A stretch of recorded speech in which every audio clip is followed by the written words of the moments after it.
Good morning.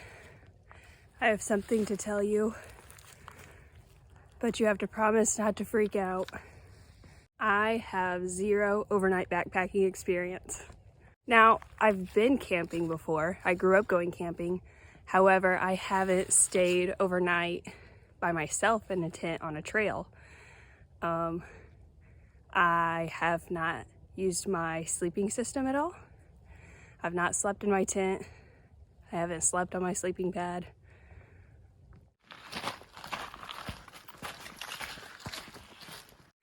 That being said, don't watch my YouTube if you're coming for advice from an expert, because that I am not.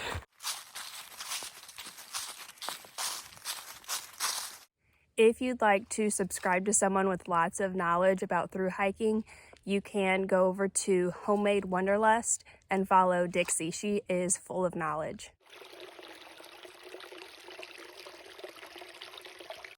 When I'm filming this today, I am 1 month out from being on the trail, and I do plan to try out my stuff. I just haven't yet.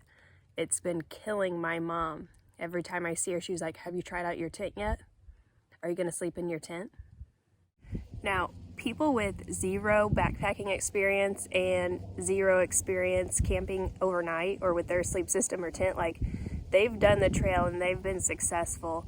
Obviously, it gives you the upper hand if you have experience with it, but it's not to say that it's not possible or you can't.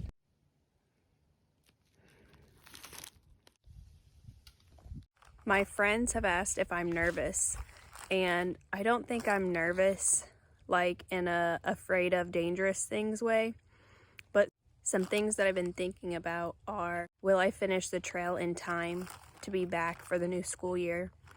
I also have some reservations about hiking in the summer, because up to this point I've only hiked like in the fall and winter with my pack, and I know that it's going to be very hot. I am used to Missouri summers and the humidity that is in Missouri. I'm anxious to see how summers on the East Coast compare to that type of heat.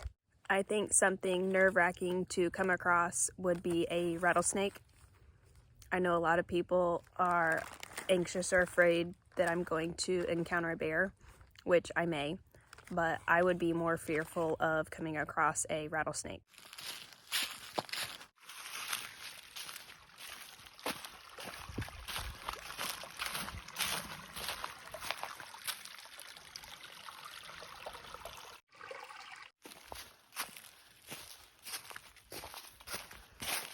Do you guys remember in school, like algebra classes, they would have an equation and they would always want you to find x? You're welcome.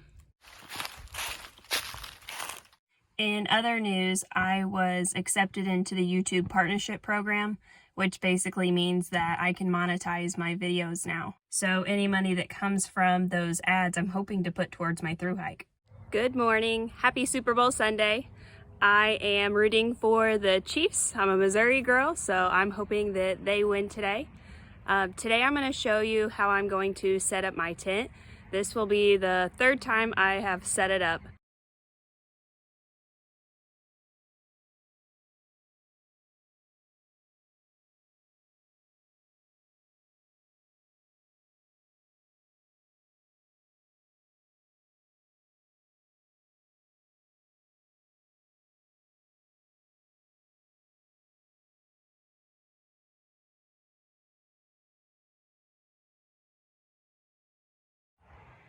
This is the Big Agnes UL2.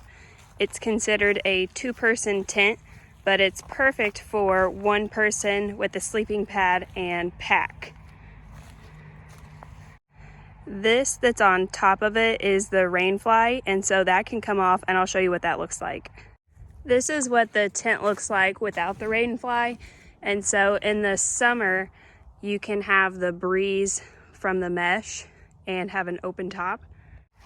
The front, this is called a vestibule, and it gives more room.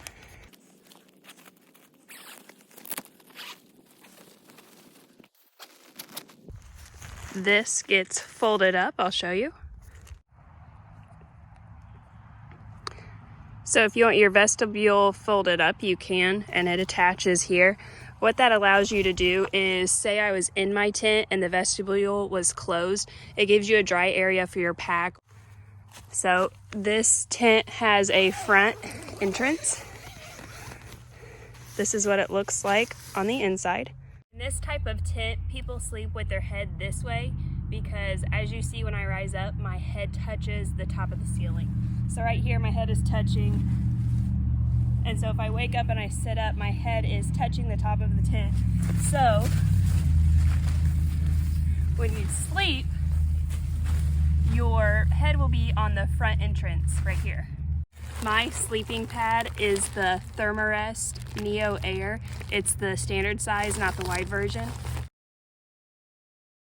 For my pillow, I have a Trackology inflatable pillow.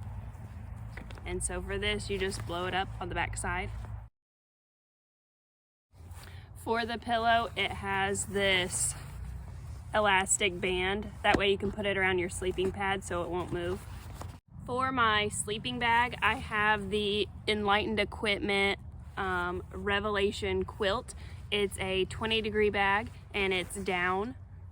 The difference between a sleeping bag and a quilt is that my quilt has these little detachable snaps that allow it to open up like a quilt, but it also has a toe box with a cinch if you need it, so it acts kind of like a sleeping bag but has the option to be opened up also.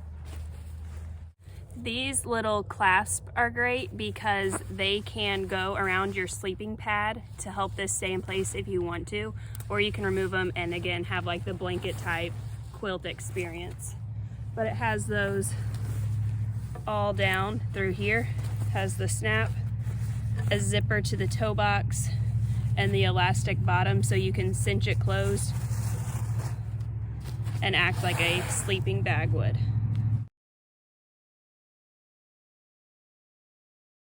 Here is what it would look like on the inside. Imagine my sleeping pad being over to the right or left more and my pack could be inside with me. Or keep in mind this vestibule area with my rain fly could be available. If it was a dry night, I could put my pack.